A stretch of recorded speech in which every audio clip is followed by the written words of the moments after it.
Good afternoon or evening, everyone. I am your proud and humble leader of the Hounds of Business, Mike Asherbranner, and you are here rolling with the Hounds of Business with Mike King Biz, 106.1 ESPN RVA in Richmond.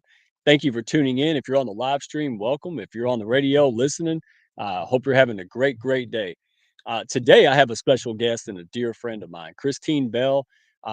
Probably has to be the most brilliant business strategist I've ever met. Uh, it's amazing. Really transformed my business and community. And I want to make sure that we open this up for all the folks out there, whether you're an entrepreneur, whether you're a startup or you're scaling up to the next level. Oh, tune into this, take notes, go back. If you want to go back and listen to this on YouTube, you can find us on our channel. It's Hounds of Business on YouTube, also on LinkedIn, Hounds of Business, or you can find me, Mike Asherbranner. So without further ado, let us roll the intro video and we will get back with the one and only Kristine. Looks like your business might be in a bit of a pickle. Don't you worry about a thing. You ain't alone in this. You're just a success story waiting to happen. Trust me on that. Every bump in the road is just an opportunity wearing a clever disguise. Welcome to the Hounds of Business Community, where we don't just sit around twiddling our thumbs. Nope. We turn those obstacles into mighty fine stepping stones. This here's a place where high-level entrepreneurs and sharp professionals gather to grow their businesses and mindsets, kind of like how a good old gumbo needs the right ingredients to be something special. Ideas thrive here, and collaborations, well, they're as natural as sweet tea on a hot day. Success, it's a journey, and we're fixing to walk that road right beside you. Now, don't forget to follow us on LinkedIn for all the latest tips and insights. We're talking about the kind of wisdom that'll keep you ahead of the game.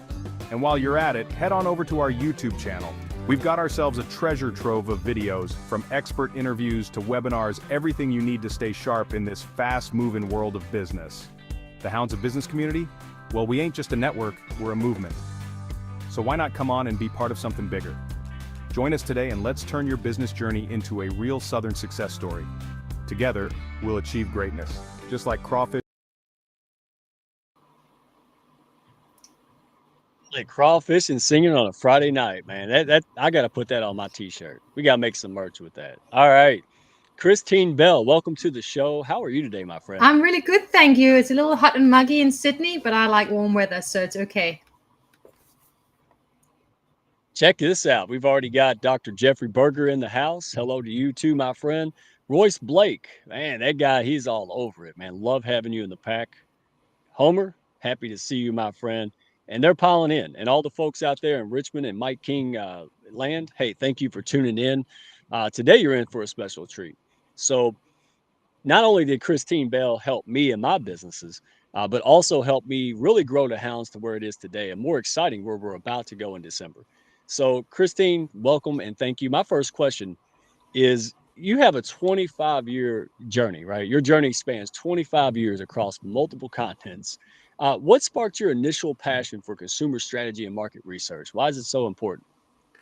Oh, Tell us a little bit. so where do we start this? I'll try and keep it short. Thank you for this big question. It is a big question. I think from a young age, I actually wanted to be in advertising. I don't know why. It sounded glamorous and I wanted to do that. And then my first job was with Ogilvy & Mather in Cape Town, South Africa. And I was a strategist. And key part to writing a creative brief is to understand humans. If you want to have great messaging, great communication, you got to understand who you're talking to. And it has to be an insight that actually stops people in their track and go, oh, she's talking to me. This is for me. Yep. And with that, grew my interest in learning more about humans. And then I went to the UK, and I was also working in strategy, but I was young. And strategy is subjective.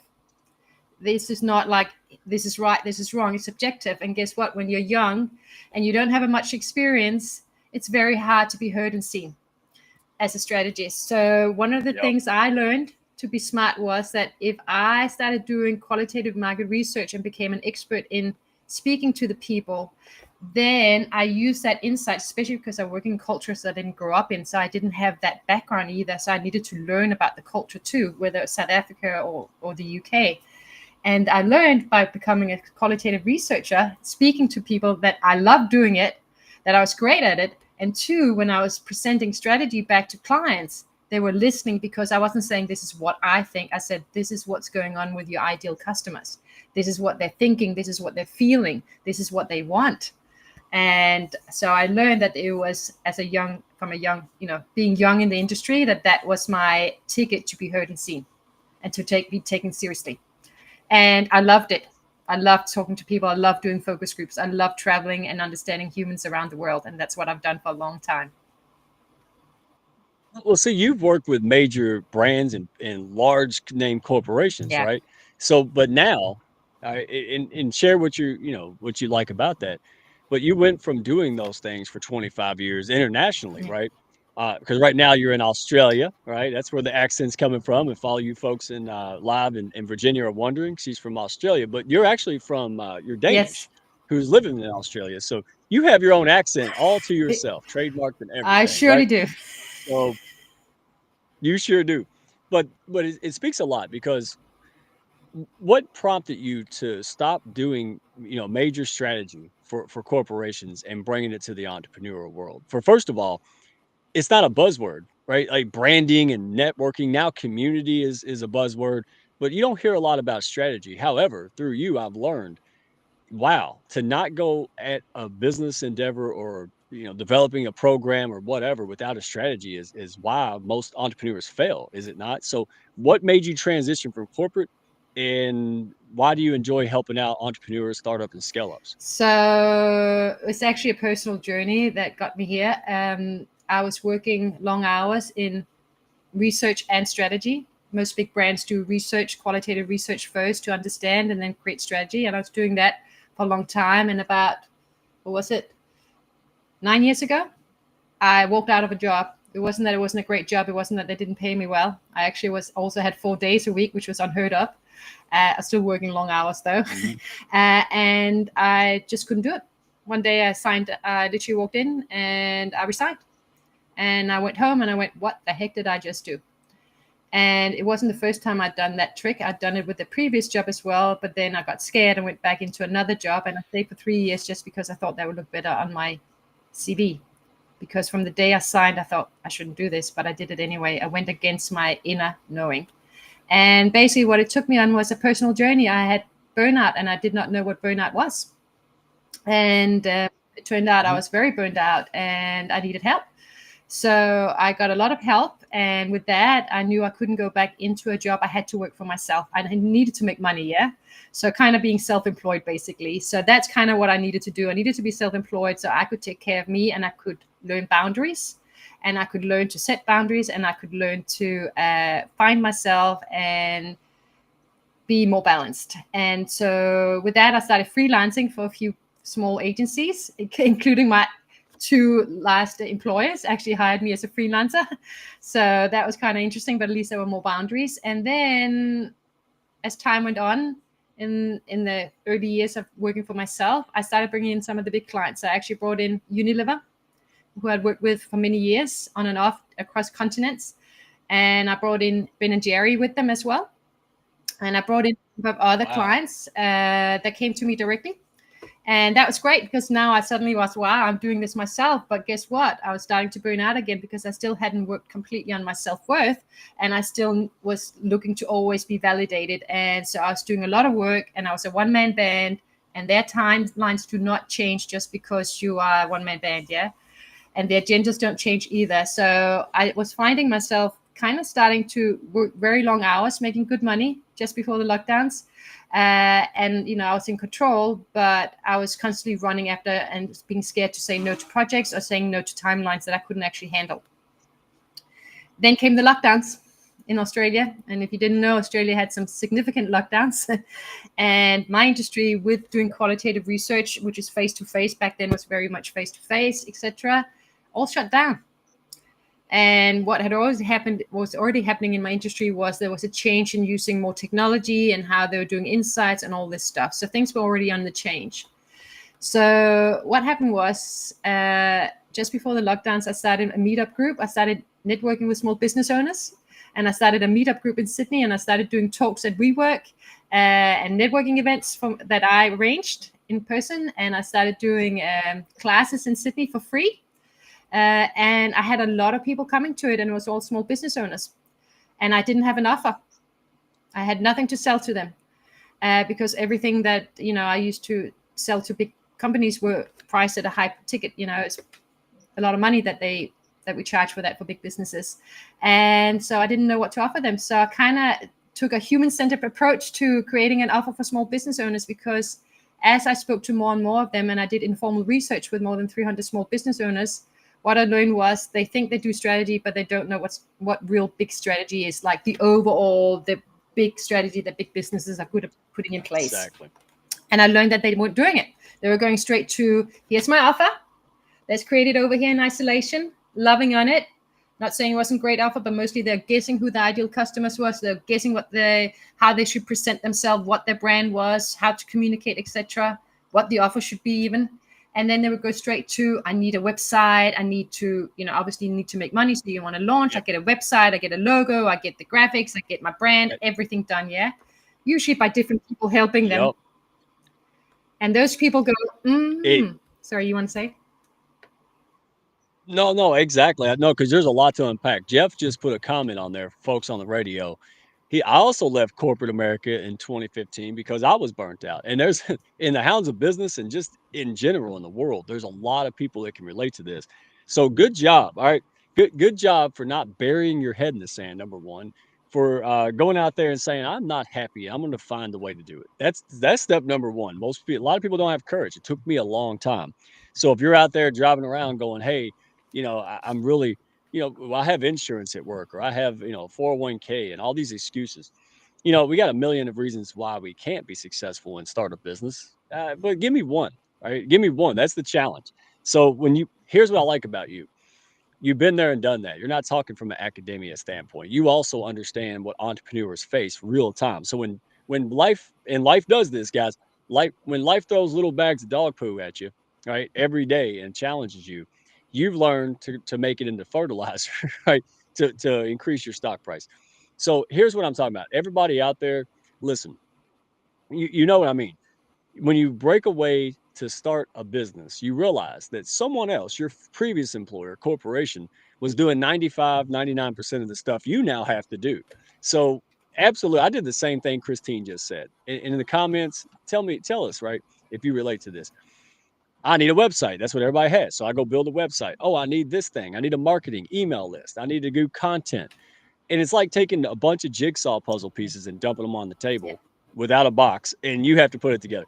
So what do you do? So when entrepreneurs' first reaction is to go in and just start doing stuff, what do you encourage them to do, and how do you get started? I encourage them to take a step back, do research to get to know their ideal customers and where the opportunity really is. I encourage them to think about their competitors. A lot of small businesses go very like just me, when in fact you're operating in a market with others there. So I'm very much take a step back, do the big picture. Let's figure out where the positioning is, where there's a gap, where there's an opportunity, and what that looks like from a brand positioning, value proposition perspective that is aligned with the ideal customers. I'll use the analogy that you gave me, which I love and I use all the time, and you gave me this one. It's like a car, yeah?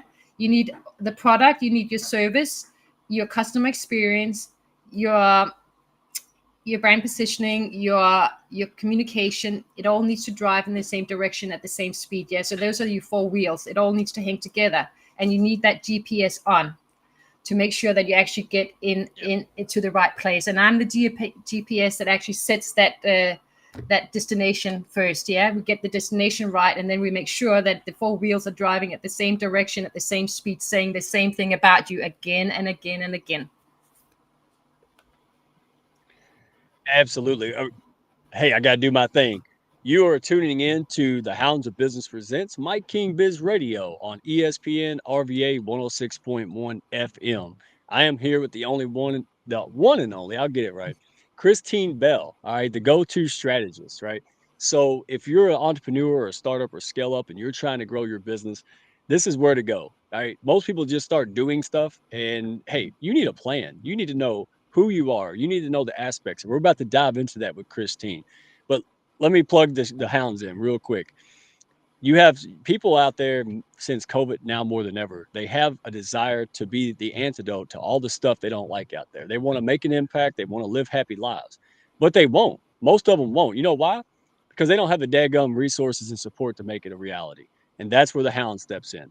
So don't do it alone. Hey, check out the Hounds of Business. Check us out on YouTube. Send me a LinkedIn message or email. Go to Redneck Financial Coach, .com, even though it's old. Uh, Reach out and plug into someone, right? Plug in with a team of high level heart centered professionals, guys. Don't do it alone. So we're back with Kristine, and wow. So Kristine, one of the things that you do, and this is how I phrase it, because again, strategy is not something that's talked about in entrepreneurial circles or small business. They just kind of do it later when they get IPO or something. But that's not the case. That's goofy. So most of us operate as I call chess pieces on a board, right? We're worried about the next tactical move, this website, this sales call. When in reality, the best of the best zoom out from the chessboard and become a chess master, Yep. right? And I learned that from you. I just put it in my redneck way. So when you do that, let me ask you a question. When you help guide people, one of the things that you talk about a lot, right, is your unique value proposition. Why do you think so many founders struggle to articulate that unique value proposition? It's a big question. Obviously, there's different reasons why many of them fail to do it. One is perhaps we don't know what we don't know. On the seeming, when you look at it, it looks quite simple. Yeah, that can't be that hard to do. Yeah. Let's just put a sentence together. This is the value I'm adding, and let's not worry about everyone else in this game because I'm me and I'm unique. Yeah.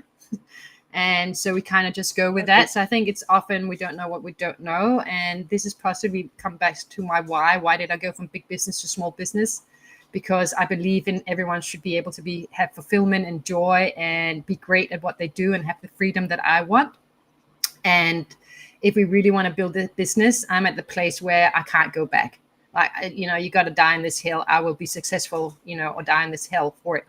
And if you're there, then you need to figure out long-term how you're going to get there. Yeah.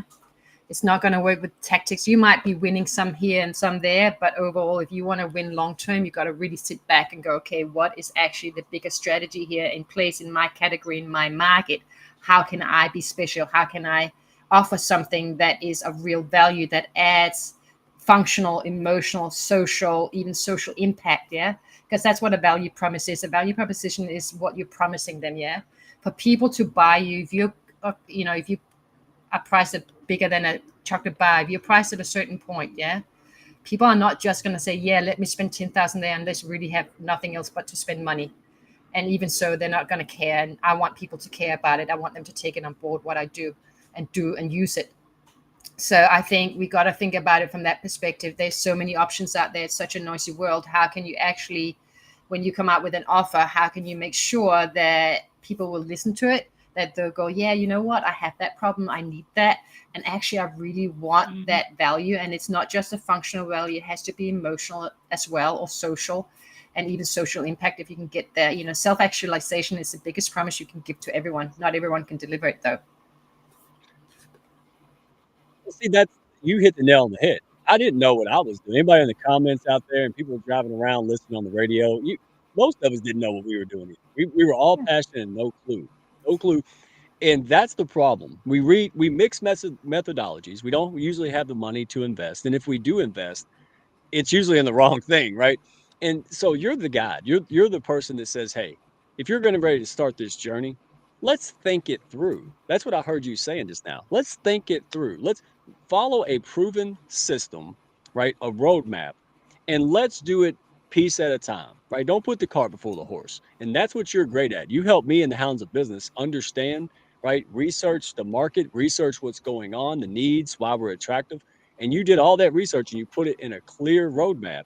And I knew for the first time what to do. And it was a mind blowing. That's why we accelerated our growth, because you were the person that said, hey, you're worried about executing stuff and tactics.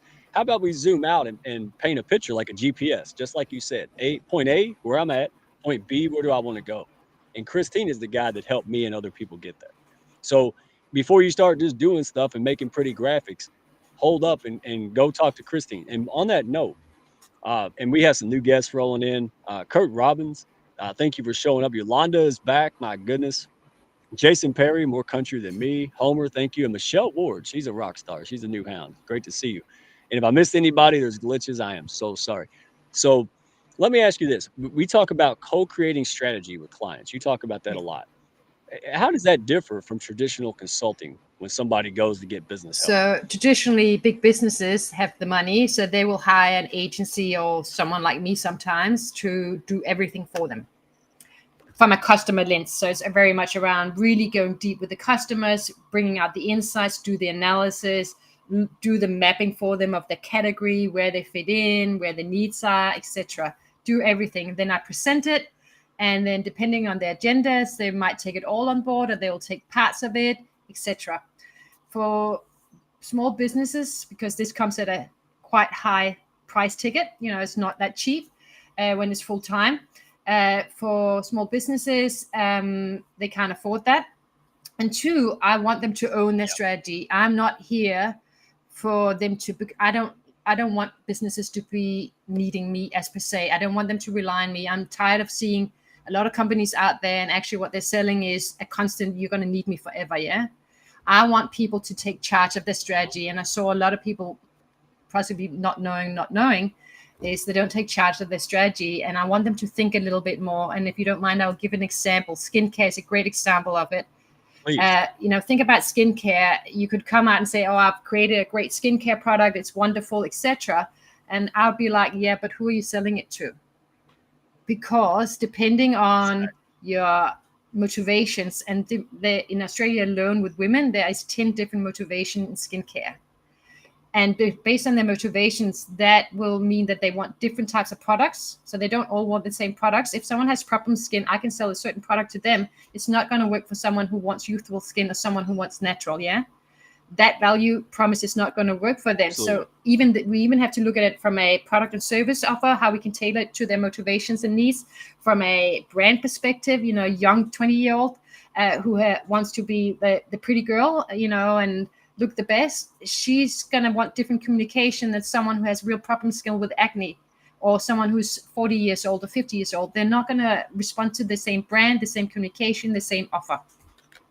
So this is where this is all about. You really got to step back and go, who am I talking to? And really get to know your customers, like really getting to know them in terms of what they're about, what are their motivations, what do they actually want out of it, what is the problem they're solving, and very importantly, their belief systems, the belief systems in your category. And the belief system for all of us are different for each category, yeah? And even within the category, there's different belief systems. And we make decisions, all of us make decisions based on our values, our belief systems, and our motivations. So it's well and good that I say, and people tell me, oh, my ideal customers are, in this industry, or they're this age, or demographic, etc. That's all well and good. I'm not saying that's important, but the first stop is motivations and belief systems.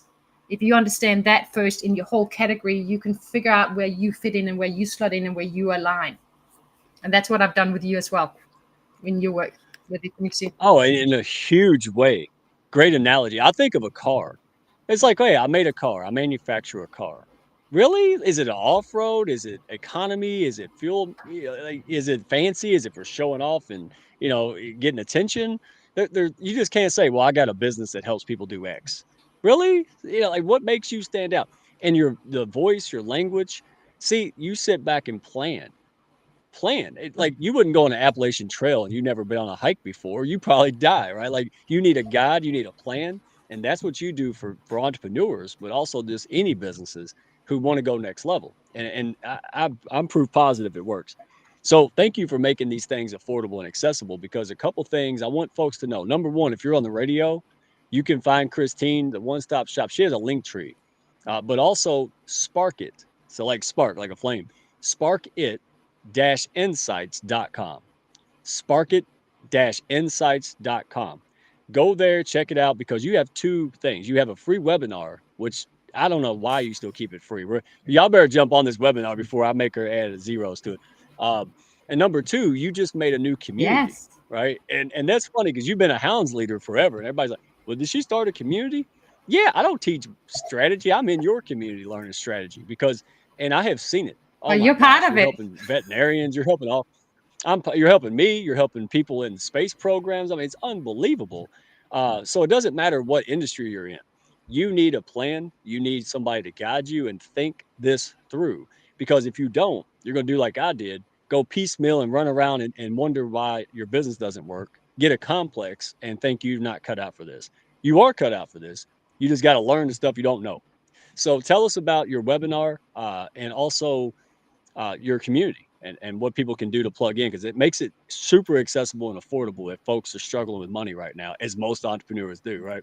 Go ahead. And it's so much fun, yeah, because it's live sessions, and I'm so glad Oh, that you're part of it. I'm doing the minimal viable testing at the moment with, what are we, 5 or 6 of us right. in there, and it's so great. Like, we're all chipping in. It's all co-creation at its best, isn't it? So we're all co-creating together. Obviously, I'm leading it, but we're all co-creating together, which is what I love.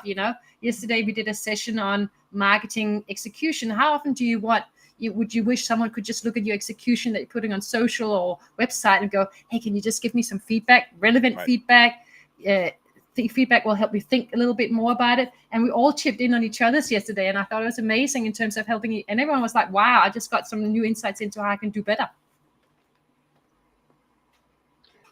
Absolutely. So your webinars and your group calls really walk people through how to do it. And the danger is sometimes they think, oh, I can do it now. No, you can't. More than likely. And here's why. Not that you're stupid or anything. It's just you can't see the forest from the trees. Why do you think chiropractors don't crack their own necks, right? Why do you think I do stupid stuff even though I'm a finance guy, right? That's what I mean. Plug it into a community, plug it into a guy like Kristine can really make the difference. So if you're going to invest, hey, invest in the foundation, right? You wouldn't buy a house without a foundation. So don't be trying to start a business or buy one without a foundation. And that's where Kristine comes in. So in the last 2 minutes, walk us through, give us a case study, something that you're really proud of that really paints the picture for the folks listening of how you can help somebody who wants to start or scale their business. Okay, so I recently worked with a vet who I'm really excited about. She's in the community and she wants to scale an in-home vet service in Australia, which there's definitely a need for. Mhm. And what we did was we took a step back and we really looked at how can she break the barriers. And humans are habitual behaviors, yeah. So there's a lot of habitual behaviors. We just go to the clinic with the dog or the cat, whatever, yeah. This is how it's done. We all hate it. It's stressful. It's annoying, etc. And it's clinical, and all these things.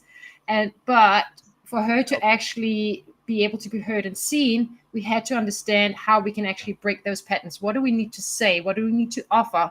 What does the experience need to be to make sure that we communicate in a way where people go, hold on, that's much nicer. That would be better for me. That would be easier. And so I'm really proud of her, of that. And if you don't know her, she called Swift Vets, and it's an amazing service. I use her myself as well for our dog. And basically, what's really amazing now is she's got a really clear roadmap, literally exactly how we're going to build this business, what she needs to say, how we can stand out in terms of getting people to go, hold on, this would be better for me than having to sit at that vet. So, both on a functional level, we know that it's inconvenient, it's stressful, and it takes up time and it's boring. But emotionally, yeah, as a dog owner, if her ideal customers are the ones who are like the parents, the ones who loves their babies, yeah. And we know that they don't want to stress or have that animal anxious, yeah. So this is the strategy we're going in with, and then we're also very clear on where we start in Sydney, how we started, who to build relationships with, going door to door at this point. Yeah, we're back into literally going door to door to pitch stores, to literally putting flyers in my neighbor's post mailbox, etc. So I'm excited for where she's going to go. She's looking for investors, by the way, if anyone wants to invest in this, so she can go big. Yeah, and real quick, is we have to end. I love it. You champion your clients like no other. Listen, if not for you, she would have wasted time, money, and aggravated the neighborhood by running around, or could have running around like a lot of folks do, and just littering everything with paper, right? That no one's going to respond to, like the junk mail, right? Now she's in the right neighborhood. She's in the right place with the right message. And now she's not going to be surprised when people come to her because she's solving problems that they want solved. That's what you do. So next time you go make a website and I don't know what to do and all this, yeah, because you didn't do the planning first. So Strategy. Kristine, everybody go check Kristine out. Kristine Bell with a K, Kristine. All right. linkedin.com. You can go there, check it out, connect with her. We are on YouTube. You can find her there. We'll repost it. And listen, sparkit-insight.com. All right.